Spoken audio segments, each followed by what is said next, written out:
ইয়া রাসূলুল্লাহ, আমি তো ধ্বংস হয়ে গেছি। একজন সাহাবী ভয়ে কাঁপতে কাঁপতে রাসূল সাল্লাল্লাহু আলাইহি ওয়াসাল্লামের কাছে আসলেন। কি এমন ভয়ানক ভুল তিনি করেছিলেন যার জন্য নিজেকে ধ্বংসপ্রাপ্ত বলেছেন? নবীজি জিজ্ঞেস করলেন, কি হয়েছে তোমার? জবাবে লোকটি বলল, আমি রোজা রাখা অবস্থায় আমার স্ত্রীর সাথে মিলিত হয়েছি। ইচ্ছাকৃতভাবে এই কাজ করা এই রমজানের পবিত্রতা ভঙ্গের একটি মারাত্মক অপরাধ, যা রোজার পবিত্রতাকে চরমভাবে লঙ্ঘন করে। এই কঠিন গুনাহ থেকে মুক্তির জন্য রাসূল সাল্লাল্লাহু আলাইহি ওয়াসাল্লাম তাকে তিনটি পর্যায়ক্রমিক সমাধান দেন।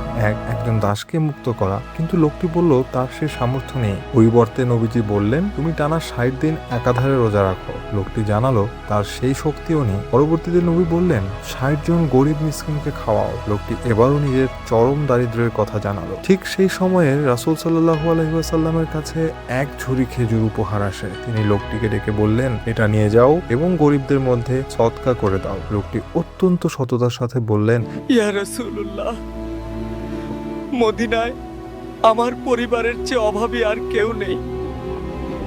এই কথা শুনে দয়ার নবী সাল্লাল্লাহু আলাইহি ওয়াসাল্লাম হেসে দিলেন এবং বললেন, যাও, এটা তোমার পরিবারকেই খাওয়াও। সুবহানাল্লাহ। সহিহ বুখারী হাদিস নং 1936। এই ঘটনা আমাদের শেখায় আল্লাহর বিধান যেমন কঠোর, তার রহমত তার চেয়েও অনেক বেশি প্রশস্ত। আল্লাহ আমাদের রমজানের পবিত্রতা রক্ষা করার তৌফিক দিন। ভিডিওটি ভালো লেগে থাকলে অন্য কেউ শেয়ার করে জানার সুযোগ করে দিন।